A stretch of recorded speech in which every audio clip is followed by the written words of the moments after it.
Hello, my name is Liam Fuller. I'm here with Heidi Notario, and I'm interviewing her for the Central Pennsylvania LGBT History Project.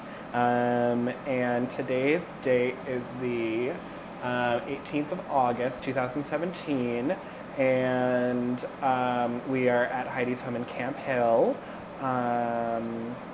And first question is, do I have your permission to conduct this interview? Yes, you do. Okay. So we're going to start at the very sort of beginning of your life. Can you tell me where you were born and when? I was born in Cuba, in Havana, Cuba, in 1973. Okay. And then going from that, can you walk me through your early childhood development and what growing up in Cuba was like for you? That could be a very long answer. I'm going to try to make it as short as I can. I think Cuba is very different from the US because of the political context and climate. And I grew up in a socialist kind of context and very politicized. So everything about our lives was political. And there was one political party, which was the Communist Party. And I was very much a believer of that system. That's how I grew up. That's what all of the children at a very early age were, I would say, indoctrinated into believing, all of that. And as a child, I think I had a very good childhood for what I knew at the time, which was only that. That was my only reality. But I was very privileged. My father had a job that allowed him to travel internationally. So I had a lot of things when it came to material things compared to my peers. I was very privileged in that regard. I was a very good student. I came from a family of grandparents that were teachers, and they owned the school before the Cuban Revolution that they lost after the revolution, and everything was taken from people that owned their own businesses, and in their case, their school. But they really instilled in me the desire to learn and read, and it was a house of intellectuals, I would say. So I had books all around me, and there was this emphasis on education, and everyone knew I was going to college. That was a given. Cuba's education, the system is actually very good and is free. And the same with healthcare, which is one of the things that's very different from the US. And so I grew up in Cuba, going to school across the street from my house. That was elementary school. And then I went to middle school. I went to a music school. My mother is a musician, so the arts are in our family. And then I went in high school. I took a turn. I went to boarding school because I wanted to. So that put me in a completely different context and environment. And in Cuba, the concept of boarding schools is that you actually work in the agriculture, in the fields, half the day, and the other half you go to your academics, whatever it is that you're taking at the time. It was a very rigorous life in terms of work and academics, and I took it very seriously too. I was a very good student, like I said, and at the time, I wanted to be a doctor, so I really wanted to go to medical school. So that I've gone as fast as I could, from early childhood to then middle school, and then high school was a time of a lot of discoveries. And I think it was a time that I started questioning the system.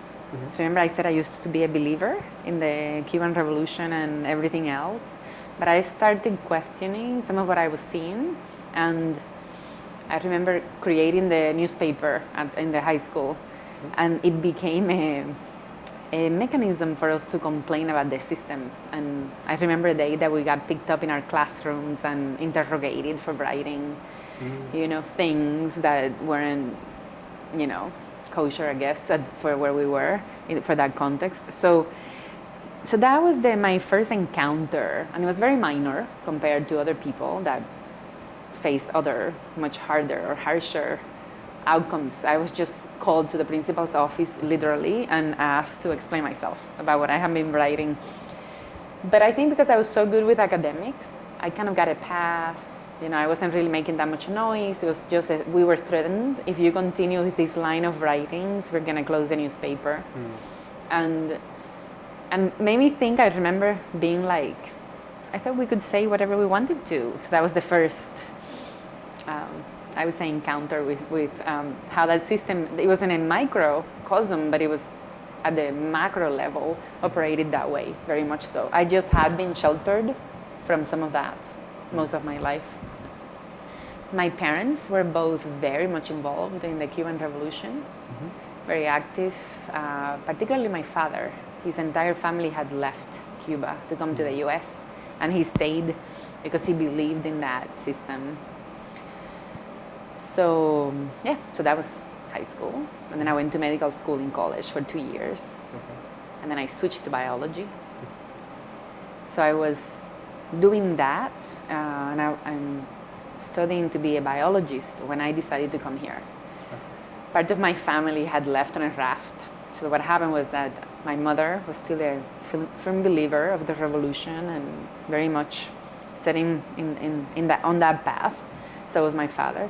But her sister, her only sister, questioned that system from the beginning, never really believed in that. And so then she decided to live on a raft with 20 some other people and her husband and child. And they made it safely, thankfully, nobody died or anything in the process. Once they were here, and I was very close with that aunt. We were very, very close. When she was here, she asked me if I wanted to follow them here. And I thought, I would kill my parents if I say I'm leaving, especially to come to the US. So that was that experience, and then my decision to leave Cuba actually followed that. And I was able to come much easier than they. I came on a plane, I had a visa, so I had none of their challenges coming here. But it was a big decision because I was 23 when I moved here. So I was an adult already, and I had grown up in a different country. I did not speak English. I, like most people here, studied that as a foreign language in school, throughout school, but I wasn't fluent at all when I got here. So then I went to college here. I don't know how much further you want me to go. Yeah, we can go back to college. So where in Cuba did you grow up? In Havana. In Havana, okay. And then, like, what aspects of the sort of Cuban system were you critiquing at that time, and what did you find was sort of the most problematic at that time? I think what I felt was that this two-phase kind of. So it was I guess the propaganda was that it was a system for everyone to be the same and for everyone to have the same, no social classes. That's what that system promotes. There's no private property, there are no class differences. So it sounds beautiful on paper. Like it really sounds like, wow, this is utopia, right? Like everyone should get what they deserve and what they need. And then I started learning that people that had better positions in the government, they didn't live that way. They had better things. So there was a new class actually created. So I started questioning that. I also noticed that there were things that were harshly punished. Like if people, a lot of Cubans have family in the United States. And if you wanted to be a member of the only political party, the Communist Party, you couldn't have contact with any of your family. Like in my father's case, he was the only one that was left behind. He chose to do that, but he couldn't ever be in touch with his family over here because that would have been seen as a betrayal. So I didn't know any of that family. But there was a point in time when that changed, and Cubans were told, now it's okay to talk to your family because they were a source of income. I mean, the money that family members still today send to Cuba is one of the most important sources of income for that island. And it really is the people, a lot of people send on a monthly basis. They support their houses, their families over there. So when that started to happening, more and more, so I think it was the realization in the part of the government that, you know what, do we actually need these dollars? And so it was okay all of a sudden to talk to your family. And I remember being so shocked because some people lost everything. Like some people that wanted to be doctors or teachers, if they were ever discovered as, connecting with their families, they couldn't even pursue what they wanted to. So I was like, how is that okay now? So that was another thing I questioned. A lot of my friends, I think I would say most of them, were against the government, even before I was. Yeah. They were all like questioning things, and they wouldn't participate in stuff. And so I was a little caught in the middle for a while. I still wanted to believe in that, but I was seeing things that didn't make sense. Yeah. So, yeah. And then, so what I guess was like the Cuban conceptualization of the United States? Like, why was it so treacherous for you, for your family, for you to move to the United States? The United States was, we joke about it now, and we call it the evil empire, but really was the empire, 90 miles only from us. That there is also the thing about the embargo. Yeah. In the part of the United States that really makes it quite hard for the Cuban people, not the government. I mean, the government has been there for half a century and nothing has happened to it. But for the Cuban people, make things very hard because the whole concept of the embargo is that you're not allowed to invest in Cuba. Cubans really cannot trade with Cuba. So all of the countries that have relationships with the United States, and there are other details that I don't understand fully, but the thing is that others are not allowed, and the U.S. is not going to engage in those kinds of trades with Cuba. So it makes things very, very hard for the Cuban on the islands, the people that live there. The resources are quite limited. Canada does invest in Cuba and has for a long time, the same with China for political reasons. But before, when there was the whole group of socialist countries like the Soviet Union pretty much supported Cuba around oil and a lot of things that any country needs. Cuba doesn't have any resources, like natural resources. It depends solely on tourism. So having that embargo just made things that much harder.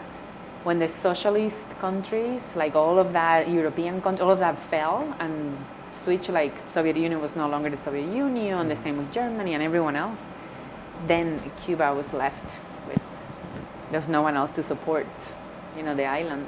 Yeah. And like I said, it makes it very hard for the people that live there.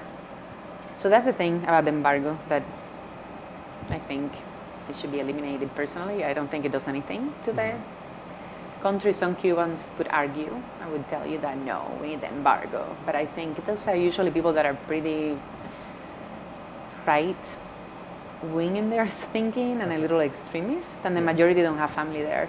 The ones that say that don't really have family back there. And then, are your parents still in Cuba? No, my mother lives with me. Okay. My mother came 13 years ago from Mexico. Okay. Remember I told you my mother was a communist. She didn't want to leave Cuba. And she wouldn't have left. She left because I'm her only child and I have a son who is 15 years old. And when you ask her why she came here, she tells you she came to be a grandmother. So she left everything behind. She lost her retirement. She lost her house. She lost all of her belongings. I mean, she was only able to bring whatever she could carry. And she came from Mexico, through Mexico, because I had invited her to come as a tourist like 3 times. And this government would not give her a visa because she was a potential immigrant, being that I'm her only child. Her mother was leaving at the time and was here. Okay. And her only sister, has been here for 20-some years. So she could not get a visa to come. I think she would have just come to visit.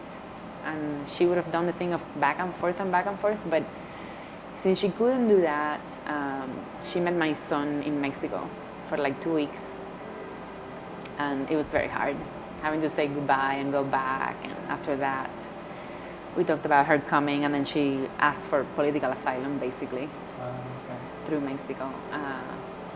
Cubans at the time had special status if they would touch American soil and show they could prove Cuban citizenship, they were automatically allowed into the U.S. Yeah. But she was 60 years old at the time, still was detained in an immigration detention center for 2 weeks. Wow. With people awaiting deportation. That's who was there. She was just waiting for her paperwork to be completed. But I always think about, she was 60 years old, you know, an artist, and there she was in jail in this country. But she tells she had a lot of fun and made a lot of friends, and it was an adventure, because that's how she is. So she's here. My father came in 99. He had a big negative experience in Cuba. You know, remember, he had devoted his life to that entire process, and he was pretty much thrown in jail for accused of something that he says to this day that he did not do. No due process. He had a kind of a trial, but he was released after. And when he came over, there was no record of ever being in prison. So nobody understands what happened there. So I think that was a lot for him to take. Yeah. And after that, his family here invited him to come over. His oldest brother was sick. So they invited him to come through the Red Cross, like a humanitarian kind of a visa for that situation. So he came and decided to stay. He lives in Miami. Okay. He's in his late 80s, because he's 15 years older than my mom. Yeah. So he's really old. So that's the story. So they're both here. Okay. And then, like, what was when you immigrated to the United States, what was the, sort of climate here? It was back in the 90s, right? 95. 95. Oh, that's when I was born. That's ridiculous. So what was the, what was the attitude towards immigrants at that time? I think that was there was a large influx of Haitian and Cuban immigrants at that time, correct?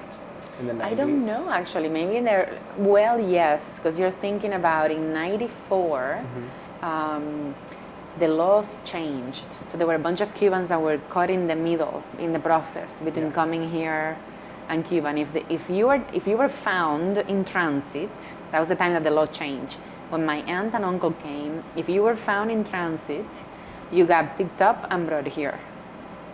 When the law changed, and it changed in 94 in the summer, I think, if I remember correctly, of 94, a bunch of Cubans were in transit. Yeah. And when that was going to change, then what happened with that particular group of people, they were placed in detention. Some went to Panama, and they were in a camp, in a refugee camp. And some were in Guantanamo Bay. I have a friend who was there for a year before she was. So those Cubans all, I believe, made it here eventually, but it took a long time. So yeah, that was the big influx of Cubans around it. So the Guantanamo Bay folks and the people that were in Panama. And then Haitians, probably because of the political climate, around the same time. So yeah, in my case, I feel like my experience was different, because I told you that I came on a plane. I didn't have to experience any of that. I came at the end of 95, in November of 95. And I went directly from Havana City to Allentown, Pennsylvania. Oh. And I found people that actually didn't know where Cuba was. Some folks asked me if it snowed in Cuba. I mean, it was a shock for me, because I grew up here in the United States, and they're evil and they want to kill us. And some people could care less about Cuba when I came here. Yeah. They were like, oh, okay, well, cool. Some people that knew about Cuba, oh, isn't that cool? And they would ask me immediately about Fidel Castro, and what do you think is going to happen when he dies? So that's usually how the conversation went. But people didn't really care deeply about Cuba in the way that we had lived. We have been led to believe that we were pretty much present in the psyche of all Americans, and Americans were like, okay, I'm glad you're here. You know, they really didn't care. So that was very interesting for me to see that, you know. So that was, in terms of the immigrant, was it an immigrant-friendly kind of environment? At the time, I didn't experience anything overtly against me, but I also have the privilege of my skin color, so I tend to be a little lighter, and I'm not, when people think of stereotypical Latinos, they think of the indigenous features of Mexicans, for example. And because I don't have those, I would be asked sometimes if I was Italian, for example. Okay. I did have challenges around communication because I did not speak English. So I would be struggling to learn the language, and then people immediately could tell that I wasn't from here. As soon as I opened my mouth, that was evident. But before I said anything, they would speculate. Whether I was Italian, I got Greek the one time, I've been asked all kinds of different things. Yeah. And Allentown has a fairly large Latino population, Yes. correct? But they're mostly from Puerto Rico. Okay. Different scenarios, right? The immigration concerns are not there. And many of them are bilingual. I mean, that's how they were raised, typically in schools and stuff. So those that were in my process of learning the language and all that, before I went to college here, I was working at a daycare center. And that was perfect because I was working with children learning to speak English. Oh, okay. So that helped me a lot. But I remember having a colleague from Puerto Rico, so she was my everything, right? My safe haven, if you will, because I could go to her in Spanish and we could understand each other. Okay. And then, so you said that Cuba's economy is largely supported by tourism. Since there was such large restriction between people from the United States traveling to Cuba, who is like traveling to Cuba then? Like who are the main Canadians. tourists? Canadians? Europeans also go to Cuba a lot. Spaniards, they're actually the ones that the biggest investors, I think, are Canadians and Spaniards. Okay. So a lot of the hotels that are there now are owned by primarily those two. And then can you start talking about your college experience? In Cuba or here? Both. In Cuba, it was very different from here. Because I went to college in Havana, I didn't stay on campus. So I pretty much just came and went. Didn't have the experience that people have here in college. Very, very different. I didn't have like a college life like I see people have here. Yeah. It was more going to school for my classes and then leave. That's what I did. And I think I was still, especially at the very beginning in med school, I was still very much, I still believe in that, still the system. I was beginning to grow. In high school, I was wondering, questioning things. In those 2 years, I was still, enamored a little bit about some of that. But then when I moved to biology, it was a little different. That's when I started, things weren't making any sense, and I kind of felt like I got kind of lost. Yeah. And then I decided to come here. When I came here, at first I was doing volunteer work, and then I was, again, trying to learn English. And then I think in 2 years, I started going to undergrad here, and my goal really was to continue biology, but I always wanted to study sociology. It just didn't exist at the time in Cuba because nobody wants sociologists questioning the system, right? So I think it exists right now, it's open, and people can study sociology in Cuba. I don't know how they do it, but they do. But when I saw it listed as an option, I was like, I always wanted to do this. But then I was worried that none of my courses would transfer. I brought everything, and I went to Moravian College in Bethlehem, Pennsylvania for undergrad.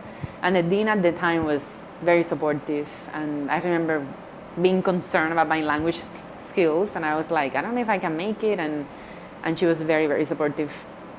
So I did.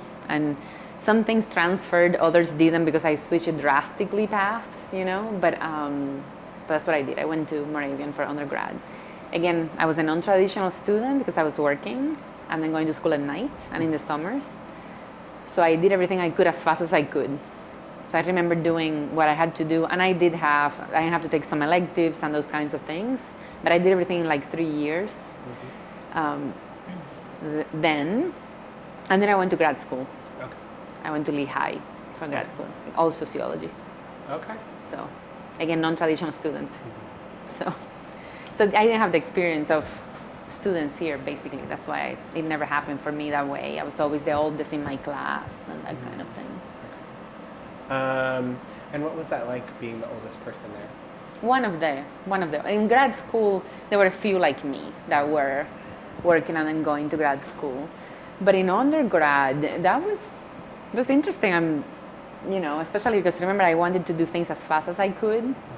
So I would see people like, oh, in my opinion, wasting time and partying and stuff, and I'd be like, I gotta get this done. I was in the different frame of mind, different goals. So I didn't quite fit in that. I remember there were two like me in undergrad that were much older, and we were working and wanted to get it over with and do as much as we could. So I was really close with that small group of people, like 3 of us or 4 maybe. Yeah. And was it difficult, like shifting to being taught in English? Oh yes. Yeah. I would sit on the front row, like really. I remember obsessing, making sure that I heard everything. Yes. Yeah. So when you were like a kid and you were in school, what did you enjoy about school? I think learning. I mean, I loved, usually, I switched to sciences momentarily there for a while that no one understood why, because I was really more into literature and writing and history. I was always into that stuff. For a long time, I was going to be a journalist. Oh, okay. And then I completely shifted paths. I don't know why that was. But I think I did enjoy those kinds of things, and I love writing also, like really enjoy that. So, and I really had a good time in school. I loved it. Yeah. And then what about the shifting in subject matters, like when you went from med school to like biology, what about that shift made you start questioning things more? Well, I don't know. I think it was the environment more than the actual subject matter. Okay. The School of Medicine in Cuba is very political, and a lot of my classmates were very much involved in wanting to be communists, and that's what they believed in. And I dated somebody who was totally into that and believed all of it, and still does, still to this day. And that was more of the environment there. When I shifted from the School of Medicine to biology, it was a completely different crowd. People were much more into what they believe in, and a lot of them were questioning, and they were much more open. They were less militant, I would say. That's a different crowd. Yeah. So then from grad school, what sort of fields did you start working in? So when I was in grad school, and my son that was important. He was a year old or 2. Like, he was very, very young. And at the time, I was working for a community-based mental health organization that worked with young children and youth. I think they were younger and like teenagers that had some connection to child welfare in some form, and they had a mental health diagnosis. Before that, I did work at a neighborhood center, and I loved it. It was more like community social work kind of a thing. So the neighborhood center, I was in undergrad school, and I remember one of my professors saying, "Don't you think you want to do social work?" So he was really talking me into social work. Like, he felt that I had naturally landed on that. But I was still interested in more, into why things happen the way they happen. I wasn't that interested in being a clinician. So the thing about social work, I was like, no. So that's what helped me decide. But that was the kind of work that I was already doing, like social work, then working with kids that had this diagnosis and were struggling. I ended up becoming the advocate of the Latino kids whose parents only spoke Spanish. So I started doing that and trying to pay attention to the things that didn't make sense to me, like why they were so represented in that system. And then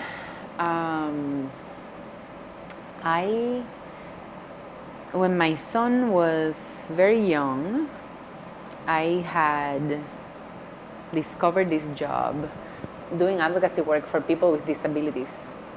That was like it just happened. And it was in the newspaper. They were looking for somebody part-time, and I tried it. And that was my passion for many years. And that was what brought me to Harrisburg, actually. Okay.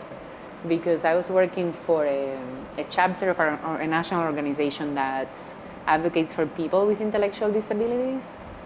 And then I started looking into violence against people, especially women with disabilities.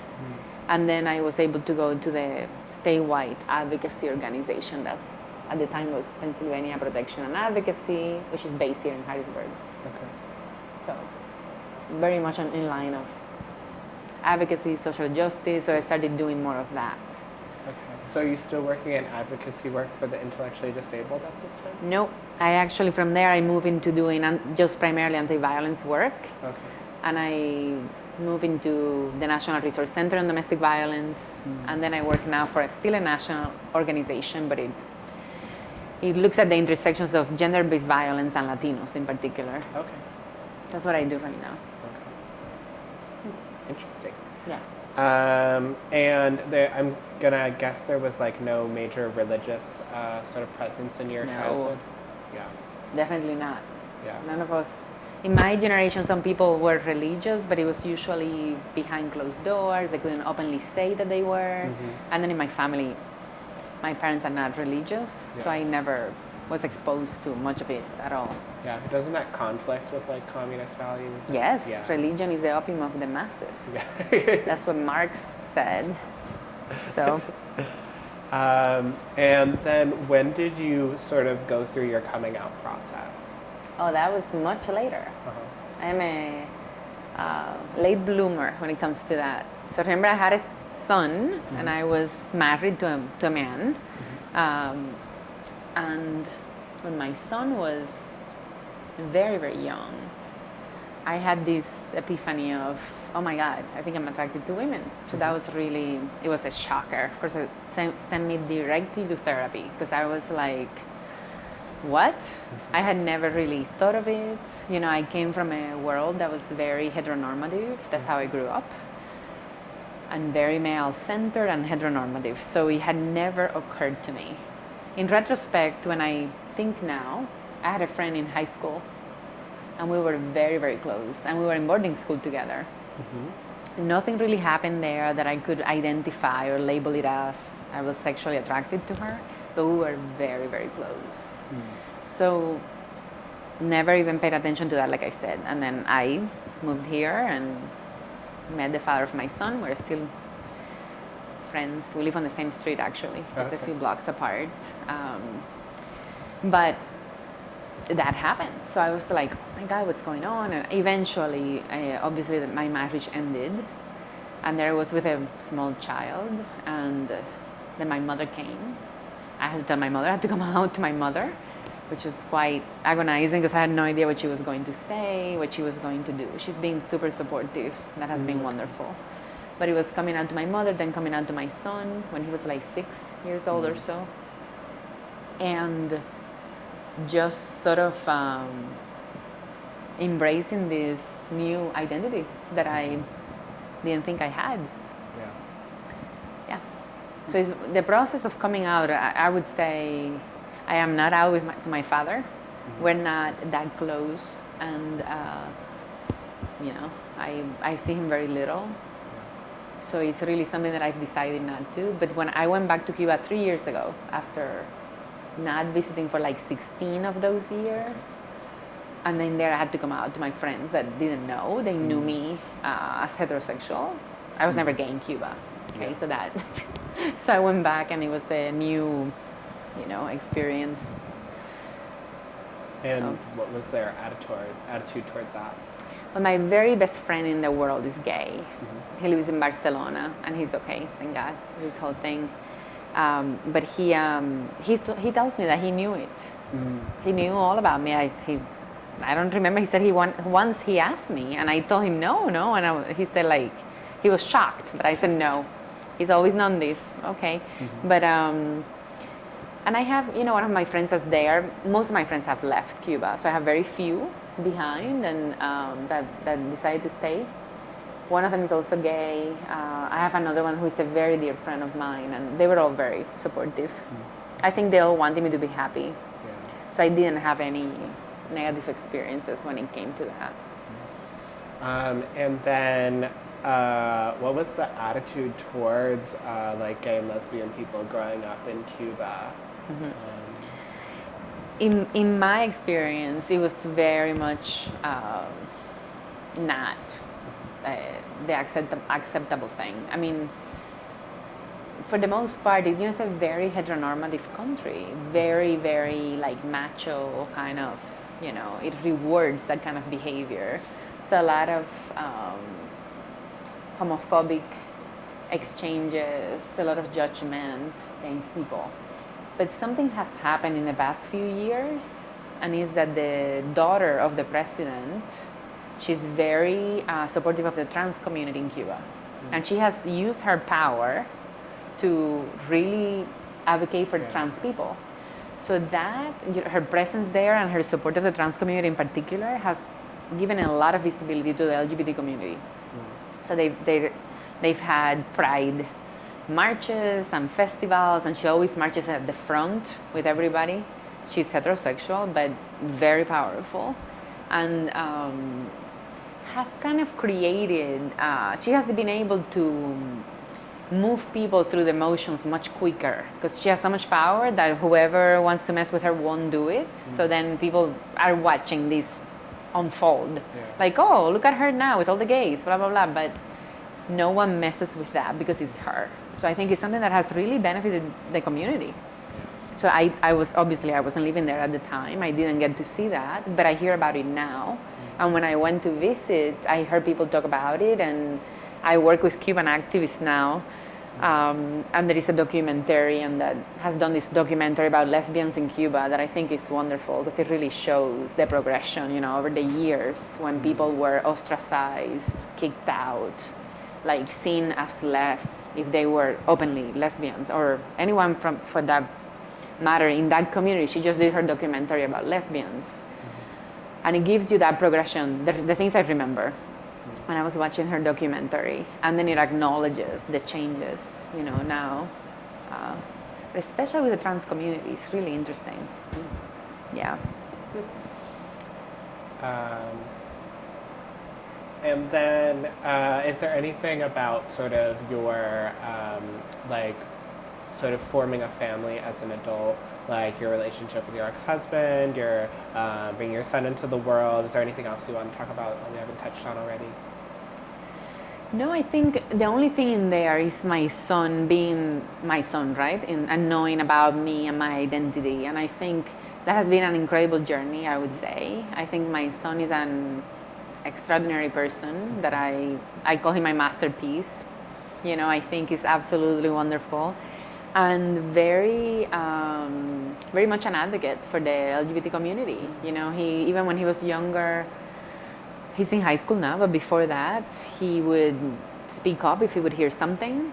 He now goes to the art school here, CASA, the Capital Area School for the Arts. And the first day he said, I don't know who's gay, who's straight. I'm like, that's wonderful. He has no idea. Everyone is so themselves where so he's been lucky also to be in that kind of environment. Yeah. He still identifies as straight, but he's very used to my friends and what I do and being involved with the center. And he has a lot of friends that don't identify as straight and a lot of exposure to the trans community. So I think he's somebody of this next generation that I think he has the advantage to come from a family where that's just for us is a no-brainer. And seeing me being as part of the community, I think that has made him an advocate. I know that not everyone is this lucky. I think a lot of people, especially some of my trans friends, go through a lot with their children. But he was much younger, when I came out, and in the process of coming out, I was as honest as I could be for somebody as young as he was at the time. And I think that has been helpful, just the honesty and the transparency and the truth, for him. I think raising him, he has his father and, and his mother. His father is remarried. I lived with a partner for 5 years that was very much involved in his life. But he's in that situation. Just recently someone asked him, something about me. And he said, my mom is a lesbian. And they said, so you have 2 moms? That's what the person asked. He said, no, I have a dad too. What? So then he had to explain that. And so he was telling me in passing, this happened. And I had to explain this. So I think it's been quite a journey with him, a good one, of explaining, of exposing him. And the same with my mother. and with his father. I think I've been quite fortunate when it comes to that. And then, I don't think you touched on this. You never were involved in the military in any capacity, right? No. And so, can you talk about your role within the center and any other sort of local organizations that are dedicated to LGBTQ awareness or activism? I am the vice president of the board at the center. I am very involved with the center. It's like it's taken over my life, especially now figuring out the next Louis has been a lot of work. So I care deeply about what happens at the center, but I care deeply about the center because I'm very committed to the young people that come to the center. That is the group that if I could do something to protect that group in some way, I would. So I feel like I owe a lot to that group. I feel like any of us that identify as members of that community, have a responsibility to the young people in the community. So I feel like a lot of them go through a lot, and a lot of them don't have any support in their homes. We have someone who killed herself, a couple of months ago. That was devastating for the young people. And I think for that, I'm really involved with the center. I also care. I think for me, being a lesbian is a political position too. It's not because of the anti-violence work that I do. It's a part of my identity that I don't always put in the forefront. It depends. I mean, I'm not always talking about my sexual orientation, but I think sometimes it's a political thing for me. And being affiliated with the center is a political statement also for me. What happens in the community, who is behind the center, how can we make this better, and how can we that's one of the reasons too why I'm involved, how to make the center's reach more intentional around diversity. I think the LGBTQ movement, I would say, has been historically in the US context very white and male. And I'm very interested about people like me and other people that come from have other dimensions to their identity that are not white and male. So I'm interested in that too. Yeah. So that's one, is at the LGBT Center. In the work that I do, doing anti-violence work, primarily in Latino communities, I'm particularly interested in violence against LGBT people. So intimate partner violence is one that I feel like we don't talk enough about. I think a lot of people experience violence in their relationships and don't talk about it. And the tremendous power that homophobia plays there for people to come forward and say, this is happening to me. For some of them, they have to come out as they're talking about it, and they may not be ready. So that's one of the layers. I think the violence against trans people, that's something too that, yes, it's very important to me to expose and to do something about.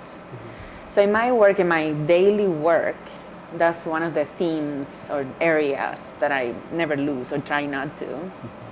And then my volunteer work is with the center, that totally involved in that as much as I can. I would like the center to become an anti-violence project, because I think there isn't anything like that in this community, and that would allow the center the space to track violence against LGBT people, to educate people about that, to get funding for that. So that's one of my agendas also, being involved with the center. So. And then what are your sort of responsibilities as vice president of the board? Well, with everyone else on the board, look at the operations, support the center, the staff at the center that's very small, for the center to increase their funding streams. And that's something that I personally am not great at, but I support whoever I can doing that. I think also the board has the responsibility of getting involved in education too. So I do some community education activities whenever they need me to. I go and represent the center. I think support for the youth programming and volunteer with the young people. That's something that I do when I can. I think presentation and education when there's a GSA summit that happens at Dickinson. So I typically go there and present at the summit. Really making sure that the things are working, you know, what people need, and worrying about how to keep the center open. You know, getting involved in fundraising events, participating in the gala that's coming up at the end of September, and any other fundraising opportunity that could benefit the center. So that's, the board really looks at that. It's very much a working board. So that's why now when Louis left, the entire process, so I chaired the search committee, not because I have the time, you know, I travel quite a bit, but I found myself being very interested in who the next ED was going to be. And I thought, well, maybe I should do something about it. So that's why I chaired the search committee. Okay. And so do you just travel like within the state of Pennsylvania? I rarely travel in Pennsylvania. Oh, okay. I actually travel more by plane than by car these days. So I travel all over the US, but I've been in the Caribbean.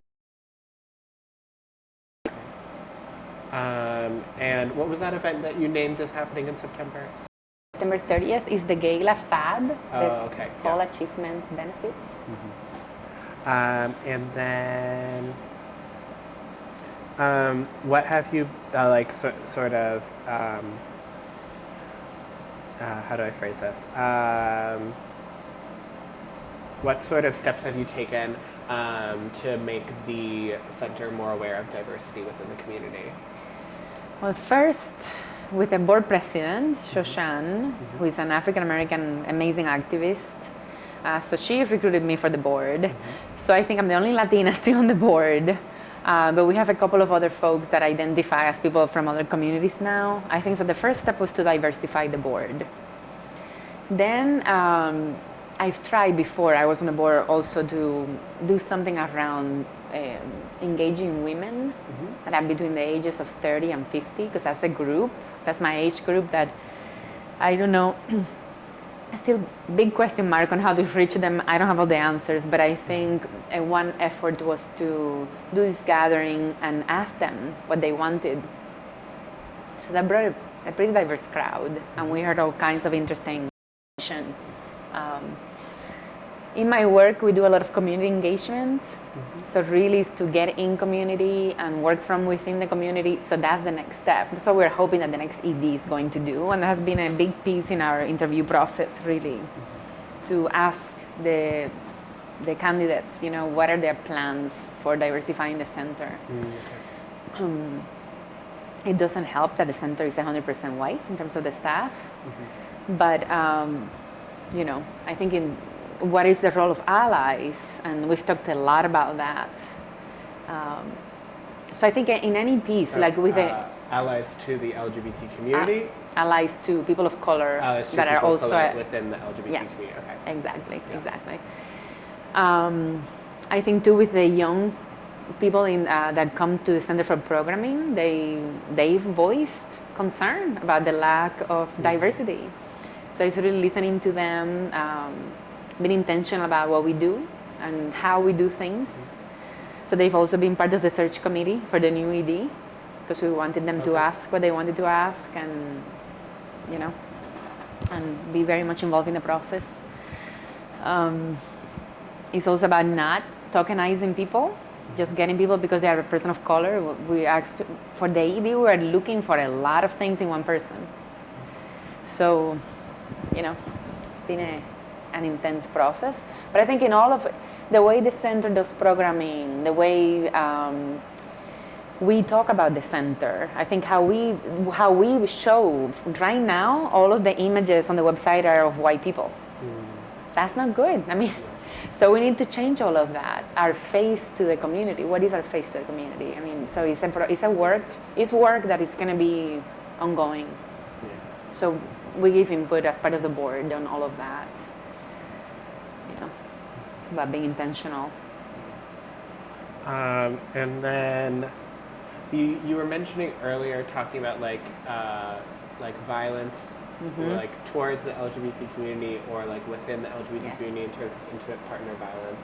Why do you think that affects the community to such a degree? Well, I think, unfortunately, it's a human issue. It affects everybody in all communities.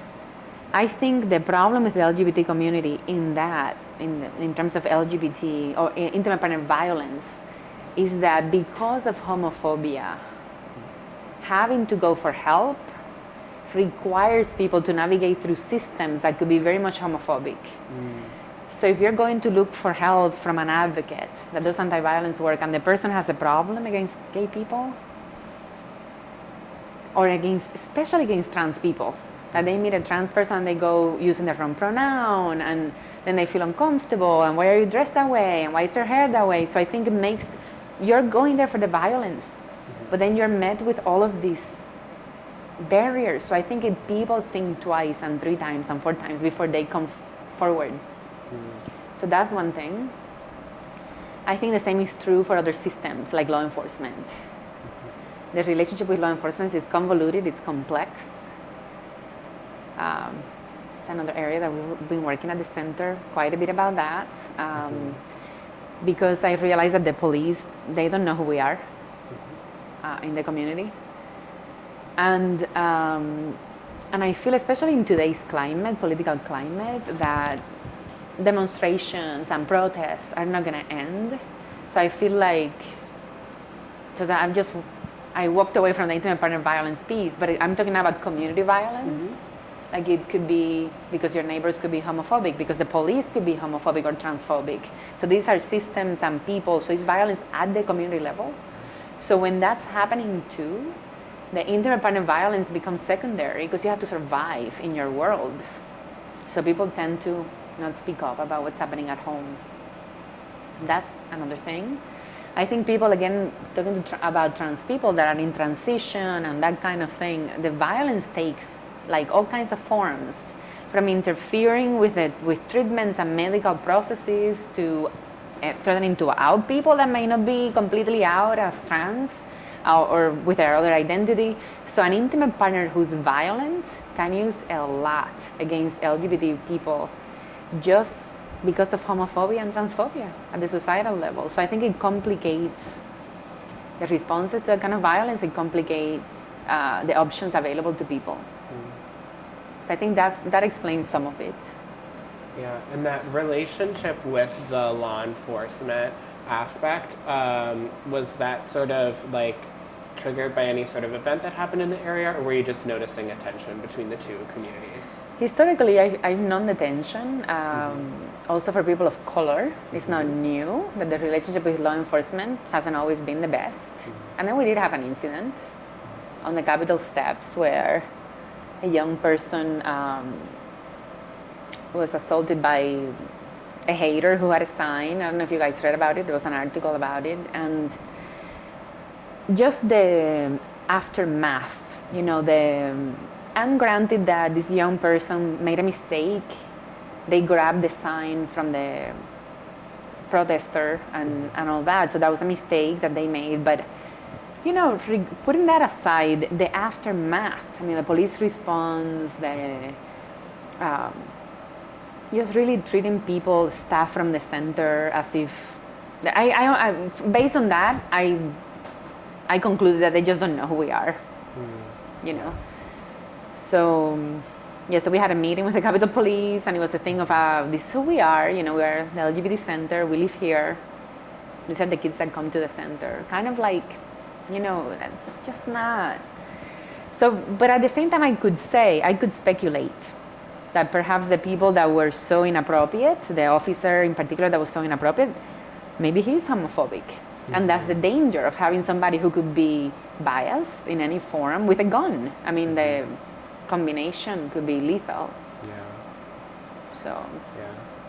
And it's so weird how such a little thing, like messing someone else's sign can then trigger this whole other turn of events. Just. Exactly. And then you bring it back to that, and it's like, how?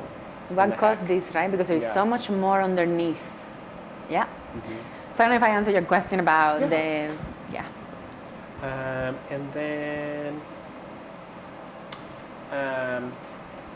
Can you talk about, you've kind of touched on this before, but can you talk a little bit about how your identity as a lesbian sort of affects like other aspects of your life?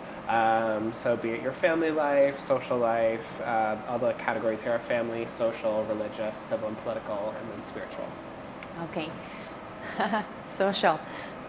This community is very interesting. So it's very small, and I think that I wish I had a bigger community in terms of other lesbians and that kind of thing. So I think everybody knows everybody else, and that sometimes is a challenge for me, honestly.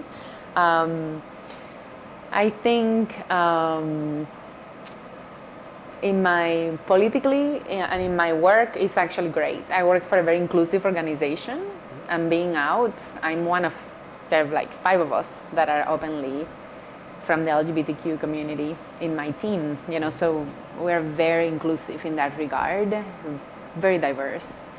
And I think I've been also lucky, when it comes to work, that I don't have to hide or pretend that I'm someone that I'm not, We have benefits too that extend to our partners even before equal marriage, before it passed, we had, because it reflected the intention of the organization to be inclusive. So again, I come from a place that's quite progressive. Being a mother, I think it's interesting. Sometimes there are stereotypes that I need to dismantle, but I don't feel particularly stressed because I have a son that goes to a very inclusive school. And he's been in that kind of school since he was in elementary. He went to also another school all of his life, all the way up to high school. And then in high school, he goes to the charter school for the arts in Harrisburg that the principal is gay. So I think everybody, maybe I would be stressed if I had to worry about him being bullied because of me or something like that. But he's not in that, and that's wonderful. Yeah. So it's all of these areas where I'm privileged. And now that I'm talking to you, I'm thinking like, wow, I really am privileged. Now, does that color the issue that I'm a lesbian? Everybody knows it. Like in this neighborhood, everybody knows it, and not everyone is super progressive. I have neighbors like across and on the other side that are not. People openly Trump supporters that I don't really know what they think about my sexuality. Do I always feel free to hold my partner's hand? Like before, when I was in a relationship with someone, did I always feel free to just walk down the street holding her hand? Not always. And I think it's this whole thing around being out and negotiating your safety at every step. And that's the piece that's exhausting at times. It's quite true, So, no, I don't live in San Francisco. I was just there a few weeks ago and I loved it. But this is not San Francisco. Or even Philadelphia. I do think Philadelphia is much different than central Pennsylvania. It's a little bit of that. It's also, at the same time, I'm also older. So I'm a little bit on the I don't care what you think kind of phase. And I know that comes with privilege that I have. I'm at that point in my life that I could be like, I don't care. But sometimes I do care. And it's about safety usually. I think I'm not religious, although I'm a Buddhist. And I'm very much, that's a path that I'm very interested in. And I'm openly gay in that community as well. And I think for those that I practice with, they know who I am in that regard. And I haven't had any issues there either. But I think Buddhists love everybody. So that's a good path to choose, I guess. What else? I think I'm in other larger communities. I'm very involved with a community responders network here in Harrisburg that is looking at biases, like all instances of bias against all communities. And they know that I'm a lesbian in that group. And I sit at tables with Muslims that are Orthodox Muslim women, with people that come representing the Jewish community, with people from other culturally specific communities that are not Latinos necessarily, and they all know what my identity, all the intersections of my identities, they all know what they are. So as a person involved in community engagement work and stuff, I'm very open and I feel safe in that circle. I haven't had any issues there. but that doesn't negate the fact that I still sometimes I'm not sure about holding somebody's hand. Yeah. You know, that's unfortunate. Yeah.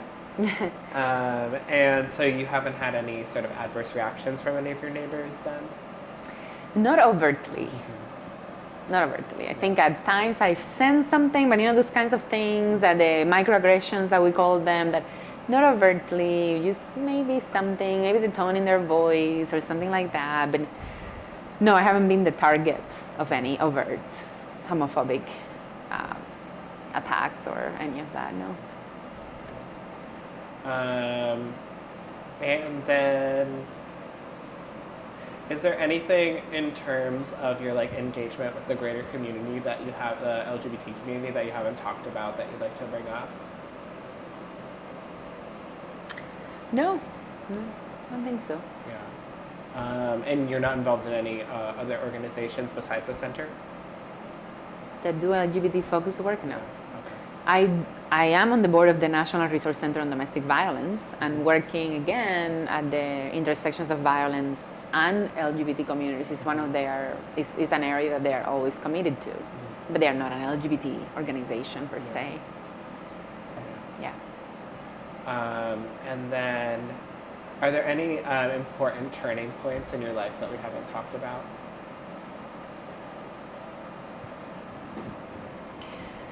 I don't think so. Okay. I think I told you the coming out process and all that. No, I don't think so. Yeah. And what changes have you seen over time in terms of acceptance of or celebration of the LGBT community, and then what challenges do you think still remain? I think obviously marriage equality was a huge victory, but that brought a lot of visibility to the community. I think that more visibility has allowed people to, I think, some people that perhaps were in the dark a little bit, that wanted to know more, to be more educated. And again, I keep mentioning trans community, but I think the trans community I believe that it's a community that's going to change the world as we know it. The people that ultimately push all boundaries, all everything. So I think really is the community, the revolutionary community within the LGBT movement. So that, I feel like that community also has more visibility now. At the same time, it's a community where we hear every year, looking at statistics of violence, so talking about what remains, what are the needs. I think violence against trans women of color in particular is at levels that is just horrendous. I'm also very concerned about the youth, LGBT youth and homelessness. And I wish that the concerted effort towards marriage equality would have been the same to end homelessness among LGBTQ youth. And I wish that would be an area that people would take on as passionately as they did with marriage. I think we have to think of solutions at the community level, solutions to respond to that. I think LGBT young people on the streets is just horrendous. I don't have to go down what happens when the kids are on the streets and they have nowhere to go and all that. So I really want the movement to take that on as a priority. So I think that would be an area of need for sure, to really address.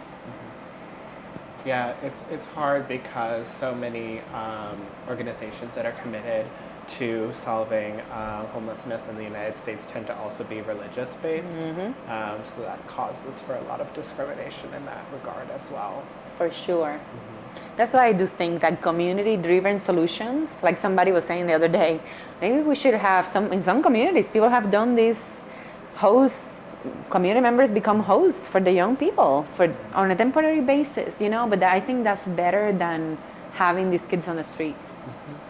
And I know right now of 2 of them that have found temporary solutions, but I know these kids, I see them, I know who they are, and they're not loved by their families. So what are we going to do as a larger community, to protect, to support?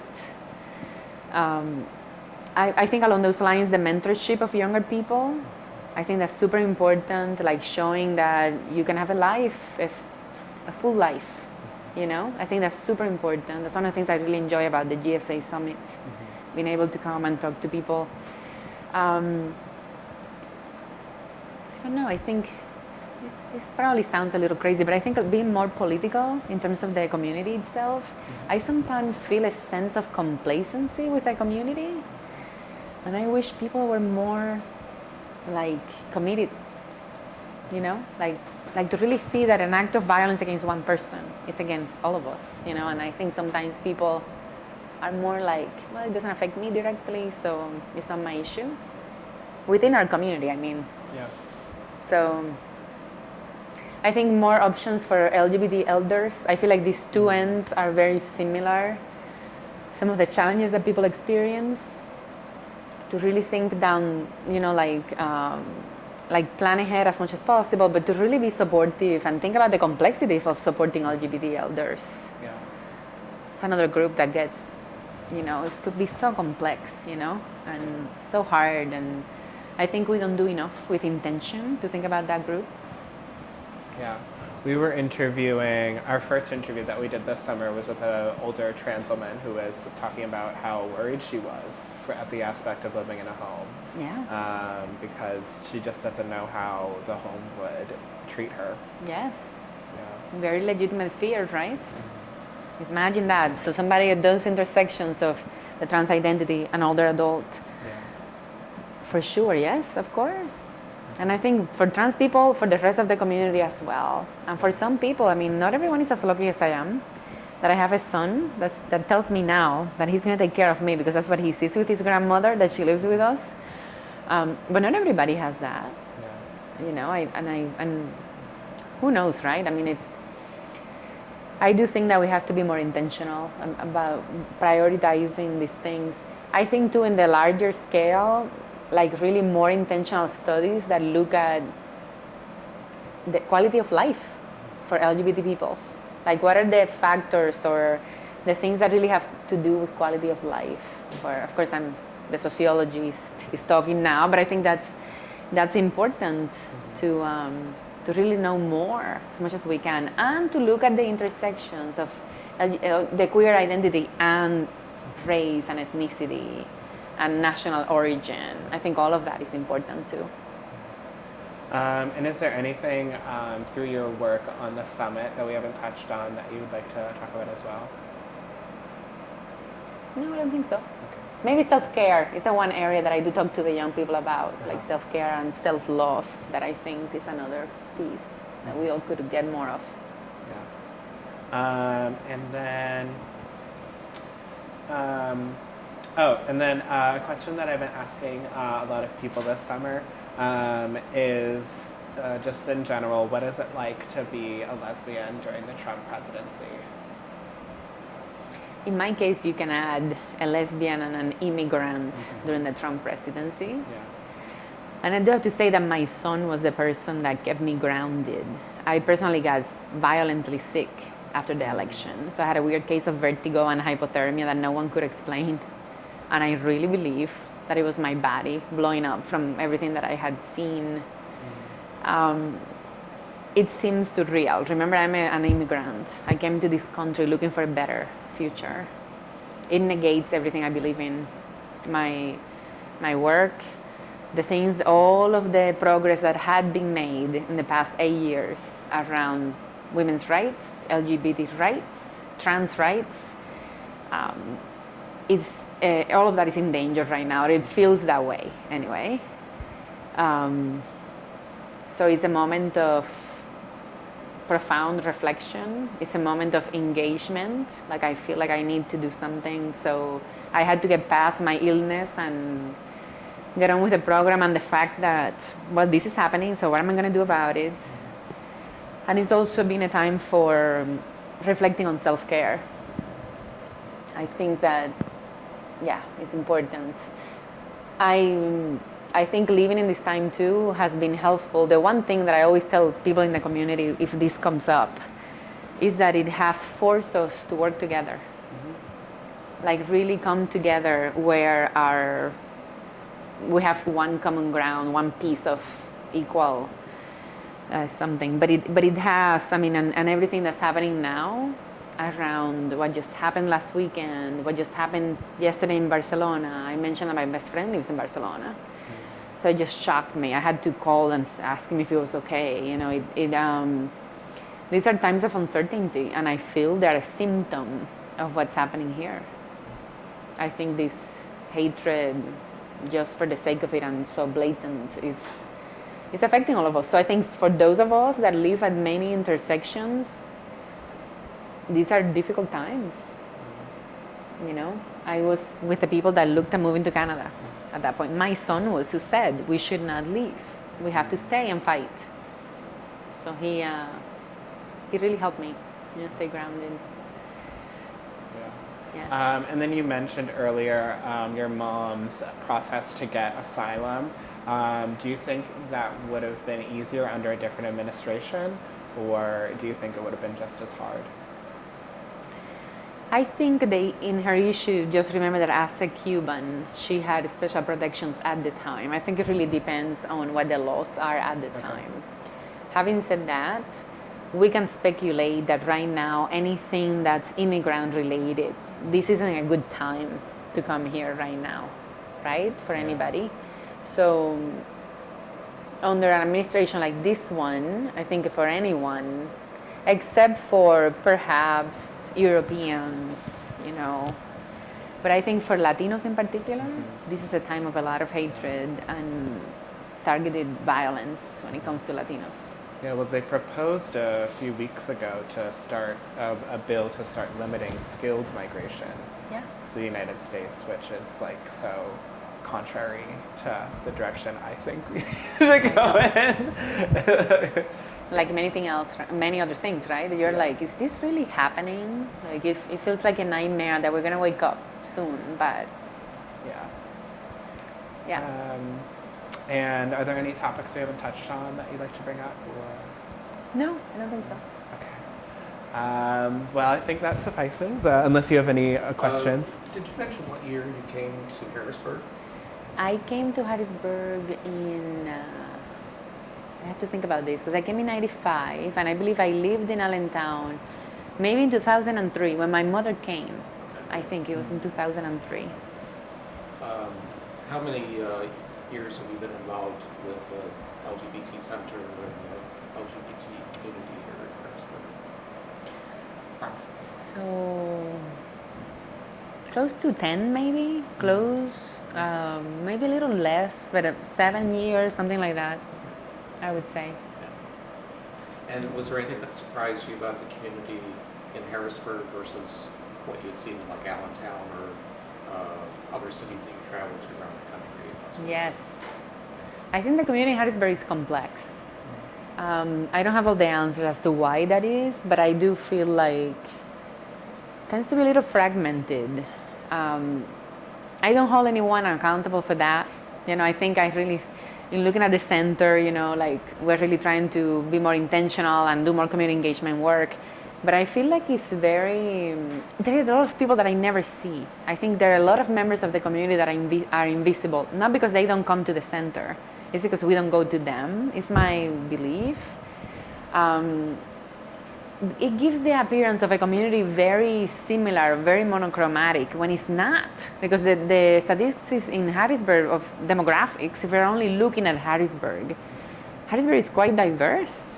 There's a whole community of people out there. There are people of color that are identified as queer or LGBT.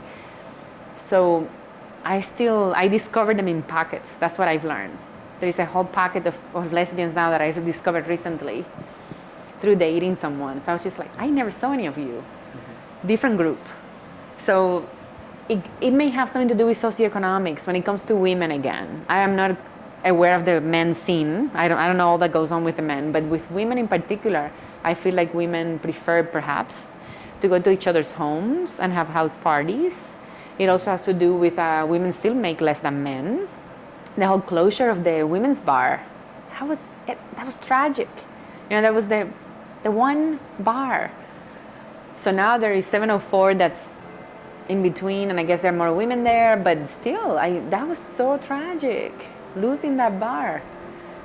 So I think the community here is interesting. I've been in other bigger cities, smaller cities, so I've seen, and I usually try to visit or find, the bar or the center if I have more time. I know that this is in San Francisco. I know that.